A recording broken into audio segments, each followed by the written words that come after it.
রাষ্ট্র যখন শোষণ যন্ত্রে পরিণত হয় তখন তাদের বিরুদ্ধে তো আইনজীবীরাই রুখে দাঁড়ায়। এই আইনজীবীরাই তো দেশের স্বাধীনতা এনেছিল।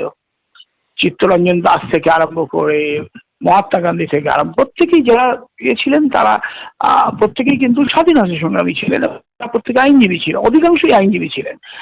সুতরাং প্রত্যেক ক্ষেত্রেই প্রতিবাদের ভাষা আইনজীবীরা বেশিরভাগই ক্ষেত্রেই করে এসছেন। এইখানেও ঠিক তাই, যে সমস্ত বাড়িঘরগুলি ভেঙে দেওয়ার জন্য বুলডোজার চালানো হয়েছিল বা আনা হয়েছিল, সেই সমস্ত বাড়িগুলি হয়তো, আমি অস্বীকার করছি না, হয়তো অনেকগুলি হয়তো অবৈধ নির্মাণ হতেই পারে।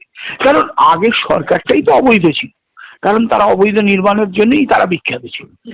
কিন্তু অবৈধ নির্মাণ, তোলাবাজি, গুন্ডাবাজি, রাহাজানি, এই সমস্ত বিভিন্ন কাজকর্মে তারা লিপ্ত ছিল। তা না হলে এক একজনের হাতি বাড়ি, জাহাজ বাড়ি এসব হয় কি করে? কিন্তু বিষয়টি একটু বুঝতে হবে, সেখানে হচ্ছে যে তাহলেও তাদের বিরুদ্ধে আইনি প্রক্রিয়ার মাধ্যমে ব্যবস্থা করা উচিত, আইনগতভাবে ব্যবস্থা করা উচিত। এই যে হকার্স, এই হকার্সরা আমাদের বহু লোকের বহু কাজে লাগে। আমি আপনাকে বলছি, সবাই কিন্তু গিয়ে জনআহার এই সমস্ত জায়গায় গিয়ে খেতে পারেন না। কারণ আমি বহু শ্রমিক, বহু মজুর, বহু কৃষক, বহু সাধারণ মানুষ ছোটখাটো কাজ করা 3-4 হাজার টাকা মাইনে পায়, এরা সমস্ত গরিব মেয়ে বিভিন্ন কল সেন্টারে কাজ করে ধুঁকতে ধুঁকতে রাত্রি 10টা-11টায় বাড়ি ফেরে, তাদের সারাদিন খাওয়া হয় না। তারা তখন ওই মুড়ি, ঘুগনি, তার সঙ্গে একটা বড় জোর ডিম সেদ্ধ, সব মিলিয়ে 20-25 টাকায় বেড়ে গেল, একটা টিফিন করে নিয়ে বাড়ি যায়, যেটাতে তারা রাত্রিবেলা গিয়ে বাড়িতে গিয়ে খায়। তো এই যে দোকানগুলো যদি বন্ধ হয়ে যায়, তাহলে জনআহারে লোকে কি 30 টাকা 40 টাকা কাপের চা খাবে? ওই 30 টাকা 40 টাকায় তো তার দিনের খাওয়াই হয়ে যাবে। সুতরাং এইগুলো তো আমি বলবো, আর বিশেষ করে তাদের কোনো অল্টারনেটিভ কাজের, অর্থাৎ পরিপূরক অন্য কোনো কাজের ব্যবস্থা না করে তাদেরকে যেভাবে উচ্ছেদ করার একটা অপচেষ্টা চলছে, সেটা তো সম্পূর্ণ বেআইনি। কারণ আমি শুনেছি আমাদের যিনি প্রধানমন্ত্রী, তিনি ট্রেনে ট্রেনে নাকি চা বিক্রি করতেন বা চা ফেরিওয়ালা ছিলেন, তার থেকেই তিনি আস্তে আস্তে এগিয়েছেন। তাহলে সেই সরকারের তো উচিত হকারদের স্বার্থটাকে দেখা ভালো করে। হকারদের স্বার্থ এই কারণে দেখা উচিত, কারণ বহু সাধারণ লোক, গরিব গুরব, নিম্ন শ্রেণী, এরা কিন্তু সব ওই হকারদের ওপরই নির্ভর করে বেঁচে থাকে। হকার্সরাই তাদের রুজি খাওয়া এবং যেটুকু তারা খেতে পারে সেটুকু তাদের যোগায়। গ্রীষ্মকালে যখন প্রচন্ড গরম, সেই সময় কারুর পক্ষে 20 টাকা 30 টাকা 40 টাকা দিয়ে কোল্ড ড্রিঙ্কস কেনা সম্ভব না। অনেক সময় 5 টাকা 7 টাকার পটাশ জল কিনে কাজ চালায়। সেগুলো আজকে কি হলো? আজকে সেই তারা কি মরে যাবে এই গরমে? তারা তো সেইটা পাচ্ছে না। তাই সুতরাং আমি আপনার এই চ্যানেলের মাধ্যমে বক্তব্য রাখতে চাই যে এই যেখানেই এই সমস্ত ব্যাপারগুলি হবে, অর্থাৎ ইল্লিগাল বুলডোজার, ইল্লিগাল বাড়ি ভাঙা জন্য অবৈধ উপায়ে বাড়ি ভাঙা, অর্থাৎ যে বাড়িটা অবৈধভাবে হলো সেটা তো ইল্লিগাল করলো, কিন্তু রাষ্ট্র সরকার একজন কল্যাণকামী সরকার হিসেবে সেটাকে কি করে অন্যায়ভাবে ভাঙার চেষ্টা করে, এটাও তো অদ্ভুত ব্যাপার।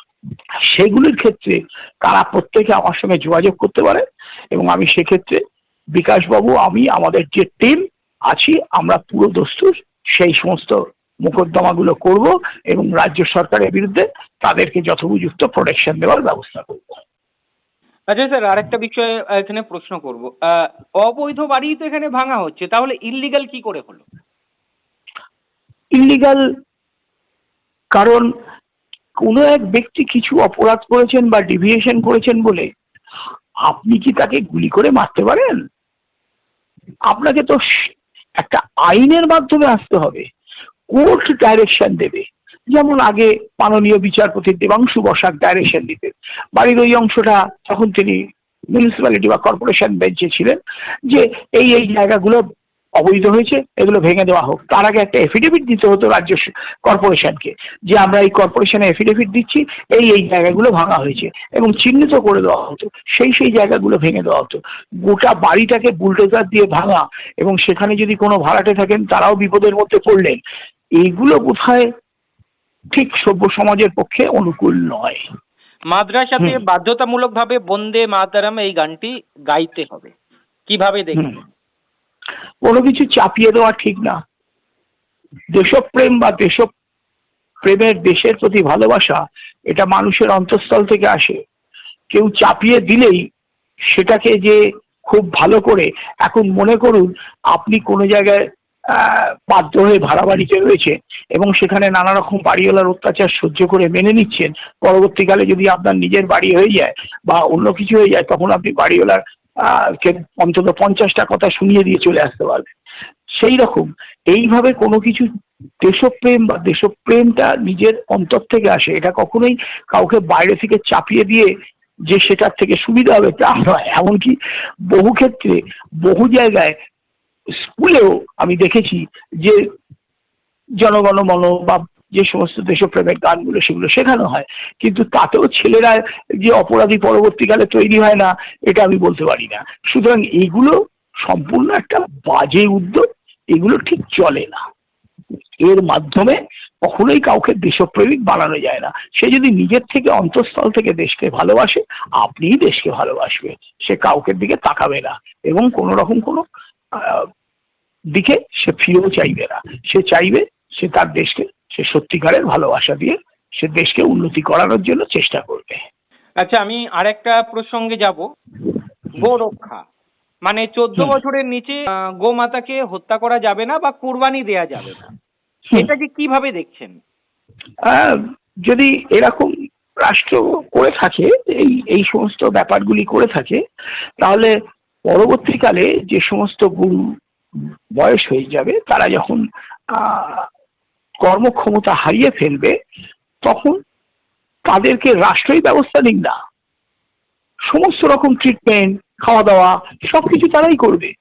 14 বছর সাধারণত একটা মিল্কিং কাউ সাধারণত অতদিন দেয়ও না দুধ বা অন্য কিছু। সুতরাং তাদের সমস্ত যা রাষ্ট্র যদি দায়িত্ব নিতে পারে, নিক, এবং তারা সেই সমস্ত গরুগুলোকে প্রোটেকশনের ব্যবস্থা করুক না। সব থেকে বড় কথা, এর ফলে ট্যানারি ইন্ডাস্ট্রি কি পরিমাণে ক্ষতিগ্রস্ত হবে আপনি ভাবতে পারছেন? জুতো, ব্যাগ, বেল্ট, জ্যাকেট এ সমস্ত ভুলে যান, এখন থেকে প্লাস্টিকের জুতো পরা অভ্যাস করে দিন এবং সেগুলো ব্যবহারযোগ্য বিষয়ের মধ্যে রাখুন।